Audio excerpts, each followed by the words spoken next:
Today I will talk about how can you disable trade scaling on your Olymptrade app. So you just follow this ways, then it's going to work with you. All you have to do in first you just go here above this sign, click on it. So then it's going to take you to your profile. It's going to show for you like this here. Then you go down, just click here on settings. Then you come to next step here. It's going to show for you like this. You click here on platform.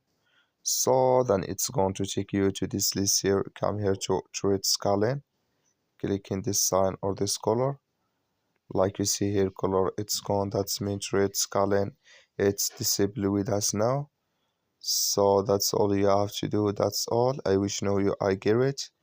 So you just follow this ways, then it's going to work with you. Thank you for your watching. Don't forget to support us by liking, subscribe.